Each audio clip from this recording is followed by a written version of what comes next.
Mapagpalang araw po sa inyong lahat. DJ Sean here. Kung mahilig po kayo sa mga crime stories around the world, like and follow ang ating DJ Sean Stories. Marami pong salamat at abangan nyo po ang kwento natin araw-araw. Ang kwento po natin ngayon ay nangyari sa Singapore, kung saan isang nurse po ang pinatay ng sinasabi niyang kaibigan lang. Ayon po sa ilan, kaya nagawa ang krimen dahil pinaasa ng babae ang sospek. Ang biktima ay kinilalang si Zhang Guoshang, 28 years old, isang nurse na nagtatrabaho sa Singapore. Siya po ay ipinanganak sa China noong November 6, 1987. Ayon po sa mga news article, hindi galing sa mayamang pamilya si Zhang. Pero taong 2009, si Zhang ay dumating sa Singapore upang ipagpatuloy ang kanyang pag-aaral dahil siya po ay nabigyan ng isang scholarship. Habang siya ay nag-aaral sa Singapore, sa lahat ng kanyang bakanting oras ay kumukuha siya ng mga part-time jobs para makapag-ipon ng kanyang pangbaon.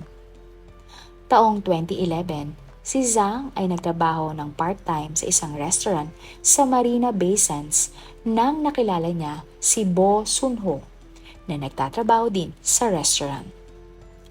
Ang Marina Bay Sands po ay isang malaking hotel sa Singapore kung saan ang swimming pool nito ay makikita mo sa pinakamataas na parte ng building at matatanaw mo ang halos kabuuan ng Singapore. Si Bu Honso ay 47 years old na mangyari ang krimen. Siya po ay ipinanganak ng 1968 mula sa isang Chinese family at lumaki sa Melaka, Malaysia. Maagang nawala ang nanay ni Bo at simula nang siya ay 3 years old, ang lola niya at ang iba pang kamag-anak ang nag-aruga sa kanya. Malapit naman ang relasyon ni Bo sa kanyang tatay, pero hindi sa kanyang stepmother. Mula noong bata pa siya, hindi na magaling sa pag-aaral si Bo. Kaya naman, high school lamang ang kanyang tinapos at huminto na siya sa pag-aaral. Dahil po dito, nagsimulang magtrabaho si Bo para sa kanyang ama na nagmamay-ari ng isang negosyo ng furnitures. Nang maglaon po, pumunta si Bo sa Singapore para magtrabaho. At matapos po ang ilang taon ay na-qualify siya para maging permanent resident ng Singapore. Bago niya nakilala si Zhang, nagkaroon na si Bo ng dalawang karelasyon na parehong tumagal lang ng ilang buwan. Kalaunan nga po, nagkakilala na sina Zhang at Bo sa trabaho sa Marina Bay Sands. At sinasabi nga na una pa lang makilala ni Bo si Zhang ay sobra na siyang nailab sa kagandahan nito. Laging niyaya ni Bo si Zhang para kumain. Nagsha-shopping silang dalawa at minsan po ay binibigyan ni Bo si Zhang ng mga regalo. Ang pagiging malapit ni Zhang at Bo ay naging dahilan upang magkaroon si Bo ng one-sided na pagmamahal para kay Zhang. Dahil wala po silang relasyong dalawa. Hindi mahal ni Zhang si Bo pero hindi nilalayuan ni Zhang ang lalaki. Dahil nararamdaman daw ni Zhang na swerte siya na may kakilala siyang kaibigan na mabait at mapagmalasakit sa kanya. At base po sa mga news articles, si Bo naman daw ay masyadong mahiyain kaya hindi niya tinanong si Zhang kung pwede niya ba itong maging kasintahan. Pero kalaunan, ilang taon nga mula nang una silang magkakilala, nag-propose daw si Bo kay Zhang na gusto niyang pakasalan ito. Pero hindi siya sinagot ni Zhang at nanatili lang silang magkaibigan lamang. Nang makagraduate na si Zhang, nagtrabaho siya sa National University Hospital bilang isang nurse nga ng 2013. Dahil dito, hindi na siya nagtrabaho ng part-time sa restaurant pero patuloy pa din silang nagkikita ni Bo. Silang dalawa ay madalas na sabay na kumakain sa labas o nanonood ng sine na para bang date. Ilang beses pa nga daw ay sinubuan pa ni Zhang si Bo ng popcorn sa loob ng sinihan. Pero, noong January 2016 ay nagsimula ng tanggihan ni Zhang ang mga pagyayaya ng date ni Bo. Dahil dito, nagalit si Bo at hindi matanggap na hindi niya na makikita o makakasama ang pinakamamahal niyang babae. Habang hindi makapaniwala si Bo na tumanggi na si Zhang sa kanyang mga yaya, naramdaman din niyang parang may mali. Kaya naman, palihim siyang umupa ng isang kwarto sa tapat ng inuupahang apartment ni Zhang at nagsimulang subaybayan ito. Dito nga nalaman ni Bo na may isang lalaki na laging pumupunta sa tinitirhan ni Zhang.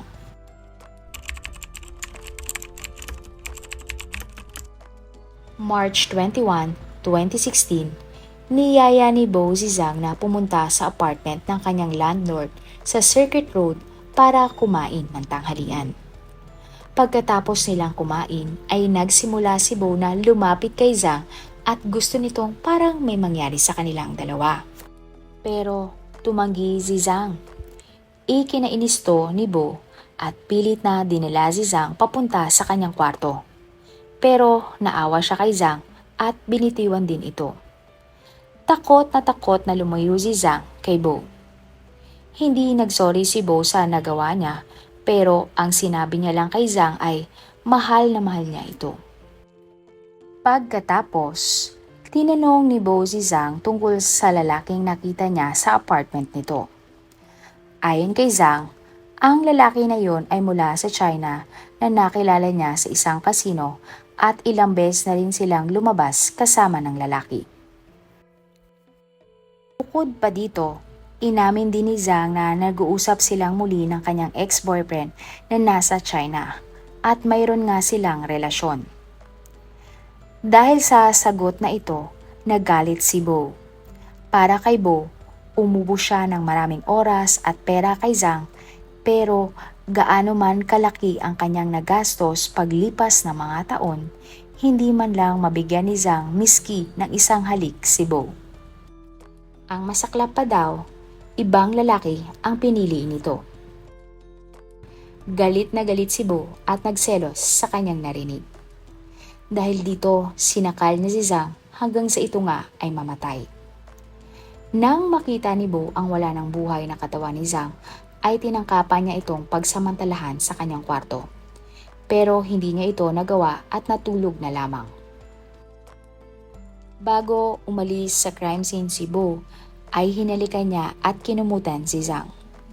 Nag-impake papaalis si Bo papuntang Malaysia. March 22, 2016, natuklasan na may-ari ng apartment ni Bo ang mga labi ni Zhang. Mabilis naman itong tumawag ng mga pulis. Ayon sa mga pulis, mahigit isang araw nang patay ito at namatay ito dahil sa pananakal. Ikinabigla naman ng buong pamilya ni Zhang ang nangyari sa kanya at ayon sa kanila, wala naman itong nasasabi sa kanila na may boyfriend o hindi kailanman nabanggit ang tungkol kay Bo. Nang pumunta sa Singapore ang mga magulang at tito ni Zhang, dito na lang nila nalaman ang totoong ikinamatay ni Zhang. Dahil nung una, akala nila ay namatay ito dahil sa isang aksidente lamang. Inilarawan nga si Zhang ng kanyang mga kasamahan at kaibigan bilang isang mabait na tao. Ayon pa sa tiyuhi ni Zhang, siya daw ay pinagmamalaki ng kanilang lugar dahil siya ang naging unang tao na nakatanggap ng scholarship at nag-aral sa ibang bansa. Ayon sa mga tradisyon sa lugar nila Zhang, si Zhang ay hindi pwedeng ilibing sa kanyang bayan sa China dahil ang mga babaeng walang asawa ay hindi dapat ilibing sa kanilang sementeryo. Kaya ang kanyang mga labi ay cremate at ang kanyang mga abo ay kinalat sa dagat sa Singapore noong April 4, 2016.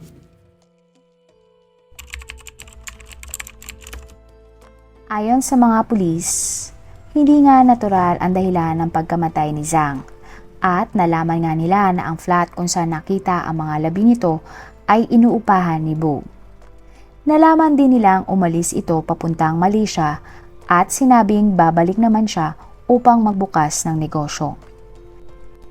Sinabi na may-ari ng apartment na one-sided nga lang ang pagmamahal ni Bo kay Zhang.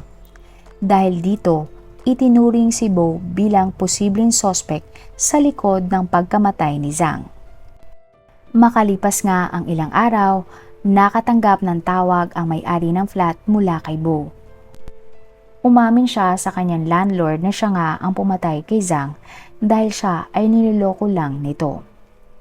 Sinabi ito na may-ari sa mga pulis at tinulungan siya na i-record lahat ng pag-uusap nila at kung ano pa ang sasabihin kay Bo.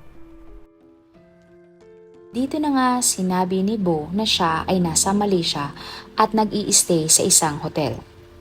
Dagdag pa ni Bo, una niyang pinuntahan ang bahay ng kanyang kapatid at sinabi niya ang nagawa niyang krimen dito. Ang pakilala pala kasi ni Bo sa maraming tao ay girlfriend niya si Zhang. Dahil tumanggi ang kanyang kapatid na babae na dun muna sa bahay nito mamalagi, siya ay nag-stay sa isang hotel para magtago.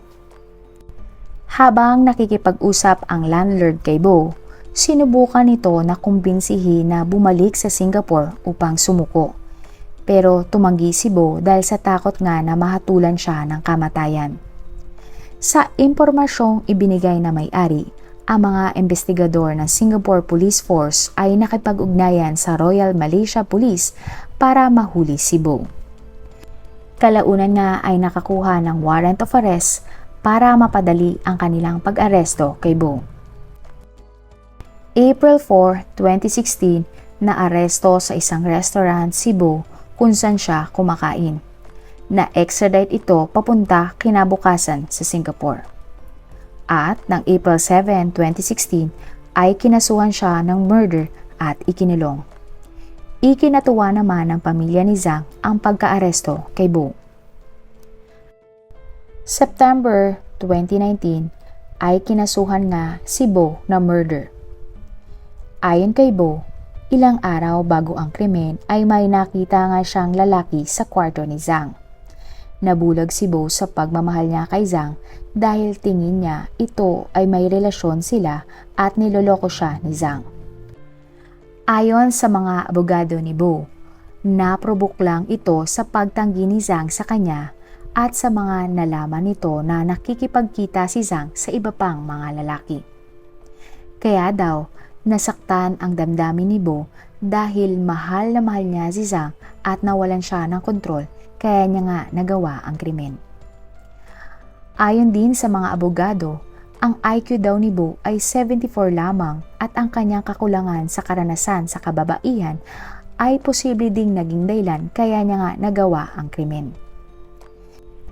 Depensa naman ng prosekusyon, hindi sila naniniwala dahil lang sa galit kaya nagawa ni Bo ang krimen. Ayon po sa kanila, wala naman relasyon sina Bo at Zhang, kaya walang karapatan si Bo na makaramdam ng galit sa mga sinasabi ni Zhang. At idiniin din na pagkakaibigan lang ang mayroon ang dalawa. Ginawa daw ni Bo ang krimen dahil sa selos at galit dahil hindi nga siya mahal ng dalaga. Ayon din sa isang psychiatrist, wala naman daw sakit sa pag-iisip si Bo. Ang hatol. February 8, 2020, napatunayan si Bo na guilty sa kasong murder. Nang ibinaba po ang hatol, siya ay 51 years old at siya nga ay nahatulan ng habang buhay na pagkakakulong. Hindi naman po siya sasailalim sa kaning dahil sa kanyang edad at pwede siyang mag-apply ng parol matapos ang 20 years sa kulungan. Umapila ang kanyang panig sa kanyang hatol pero sila po ay natalo. Magpahanggang ngayon ay nakakulong pa rin si Bo sa Changi Prison. Marami pong salamat sa inyong panonood. Abangan niyo po ang ating susunod na crime story sa loob at labas ng ating bansa. Dito lang yan sa DJ Sean Stories. Do not forget to like and subscribe. God bless everyone. This is your DJ Sean.